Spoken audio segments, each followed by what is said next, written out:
It's Colette Robicheau, and you're listening to the Organize Anything podcast. I'm a work strategist and productivity expert, and today we're going to talk about working from home, and there's no place like home unless you're working there. So many of us have more recently started working from home, and some of us have been doing it for a while. I'm wondering if you've heard about the classic movie, The Wizard of Oz, because I was thinking about this recently and the iconic phrase, there's no place like home. In it, Dorothy is on a long journey and trying to find her way back there. And I think for many of us working from home, we are trying to find our way often, whether it's new or we've been doing it for a while. It's key to stop and take a look at ourselves and say, is this time to see what's working and what isn't? We know for sure that no clicking our heels is going to make things right, but what can we do along the way to check in on our home workspace or our routines to make sure that they are working for us for the long haul, especially for those of us who have found out recently that it will be a long haul. So in that iconic story, we see several themes. We see that Dorothy is going on a journey, and in that journey, some of the themes are hidden strength, and some of the themes are about that journey and what happens during that. We see that sometimes at the end of the path, we're all on the same one, but along that path, we see different qualities in this year. We see some qualities of people being brainless, heartless, and no courage at all. It is a time that is a little different. But in the end, Glinda the Good Witch tells Dorothy, the power to go home was with you all along. Click your heels 3 times and say there's no place like home. So let's think about that and think about whether that's really true. I know the people that I've been working with for over 20 years, clicking the heels just does not work. I've been working myself at home for over 20 years, and it wasn't something that I really wanted to do at first. I really wanted to start my own company, but that did not mean that I really wanted to work from home. I'm someone that likes to get out every day, and for me, just the thought of working from home was not something that I wanted to do. And in my line of work, I was still getting out all the time, but I just was very used to getting up and having that change of scenery on a more regular basis. So recently, where I'm spending even more time at home, I decided that was a great idea to do a little bit of an audit. And that's what I want to talk to you about today. So, no place like home, but, is it really our home anymore? Do we need to take a look at it a little deeper for those of us who are working from home for a little bit or for a while? And let's take a look and see how that's going. So I break down my audit simply. And for many of you who know me, I'm a big believer in keeping it simple, in micro changes, in itty bitty bits of homework, and taking little steps consistently to make it work. In my audit, I have 3 steps: things we want to continue, things we should stop, and things we want to start. So continuing are those things that are working. So I want you to look around and reflect and think, what is really working in your home work life right now? Stop things that you should discontinue. What's not working for you, or what is it, maybe a bad habit that you're picking up and that you think, I really don't want to continue with this for the long time. And things that you want to start. And those are things that will add value to the life that's happening now. And it is a new normal. And we have pivoted, and all those other phrases and words that we've come to know and love or hate. So again, micro habits, micro changes when we're talking about starting things. So as we go on and have a little chat today, just think about a few things that might add value and think about how that you can move along with those. So what I've noticed is that people are really feeling a range of emotions. And even if it started off that people were excited to be staying at home, even some of those people that were first at home, they're recognizing that underneath maybe they're being a little shorter, maybe that they're, simmering a little bit, maybe they're a little more frustrated. So, for a lot of people, it's all over the map. So I want you to just slow down, have a look as you're listening to this today. When you finish the podcast, I want you to just think about the emotions that happen throughout the day. I know for me, I just finished watching a newscast, and I'm not someone that is easily brought to tears, but I find that I'm just welling up in weird places, whether it's good news or bad news. And it was something that, I didn't have a lot in the past. So I think for us in this time of spending a lot more time by ourselves, maybe our emotions and the range of where we're going with those may be a little wider in that range than it was in the past. So one of the first things I always want my clients to do is just notice. So noticing requires us to slow down. So that's something that, isn't easy for a lot of people. I know for me as a recovering busyaholic, it's not easy for me to slow down. So I have to remind myself during the day, slow down, notice the emotions that you're feeling. Am I angry? Am I sad? Am I frustrated? And that's always a great start for us to look at our change. So one of the other things that people are noticing working from home is that they're saving some extra time because of the not commuting, because of the not getting our makeup on, because we're not, curling our hair, and maybe we're showering every other day, EOW, every other day showering.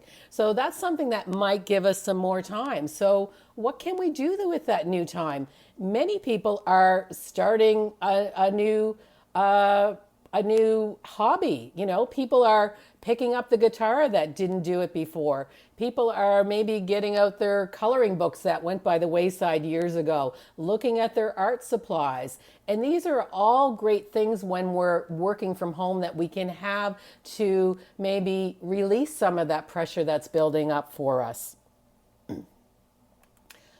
Many people are spending more time with family.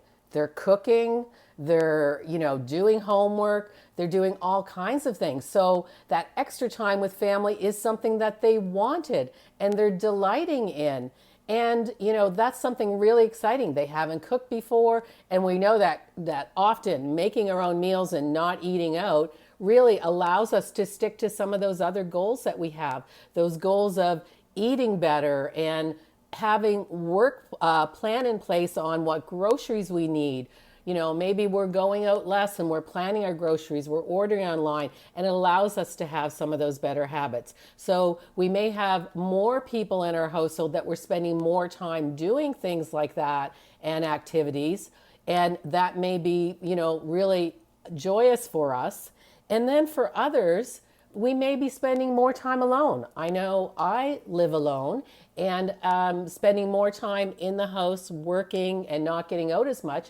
It is a little, I would say, lonelier. And at first, it might not creep up on us. And what I'm seeing from, working with remote teams and coaching people who manage remote teams, that it is such an individual journey, and that each of us have to look at ourselves and how we're handling it. But if you are involved with managing teams of workers that are working more remotely, I think you have to have your eyes and ears and senses a little wider open to really look at how people are dealing with it.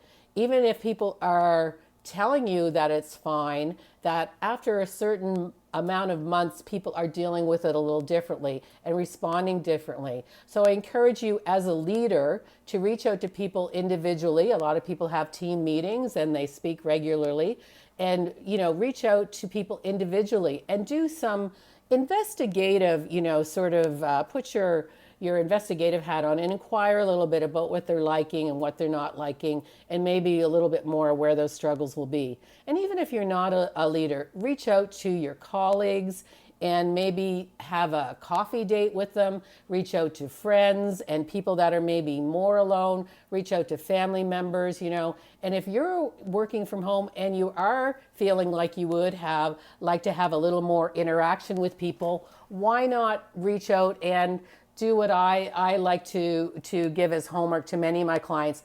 Think of some of those regular occurring times that you can set up to be having you meet with your friends. In past times when we were getting out more, I would say maybe it's cocktails with the gals once a month, third Thursday of the month.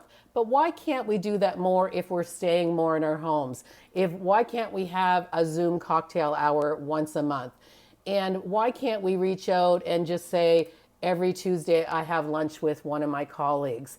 And think of ways that we can reach out for ourselves if we're feeling that we're spending more time alone in this work at home environment, and that we're noticing others that might need to think about having more interaction as well. So for every one of those people that are maybe having more time alone, we have a large amount of people that are just saying, if only I could have more time alone.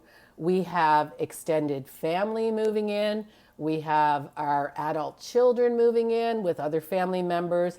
We may be keeping care of our adults, our mother and father. So our homes that were once are maybe sometimes large homes that had a few people in them, which was a big theme in North America, are often trying to break things off into in-law suites and different rec rooms, and along with that, working from home and people coming into the home a bit more, we've got way more stuff. So we need to think about how that stuff is impeding upon other people's workspace.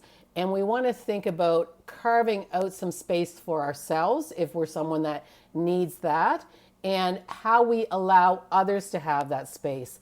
And I'm a big believer in the family meeting. And right now that family meeting may involve, more time with more people, but that's a perfect forum to talk about what this new normal looks like.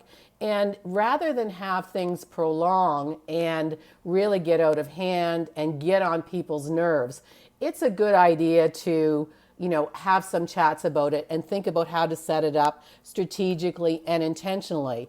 As I said at the top of the podcast, many of us are working from home, and we thought it was maybe a short-term thing, and now it's working for the long term. So that's why we want to take a look at it and say, what are these things that we really should be doing that, that would work better for us, and take a look and really reflect on that. So, it doesn't hurt if you need to do some quiet time work from home to put a do not disturb time on the door. It doesn't hurt to say to your small child, will you make me that don't bother mommy, she's working now and needs quiet, and help her with some crayons and draw that out and get her to tape it on your door.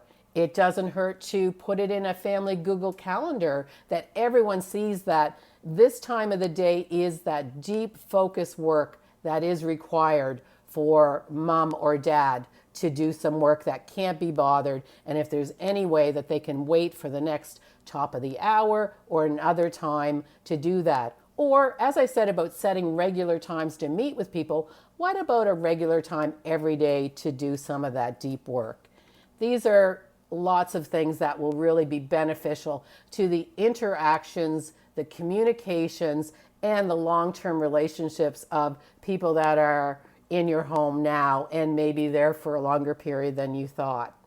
So with some of that new found time and flexibility, many people are looking to, do some other things and maybe do some courses online or do those hobbies.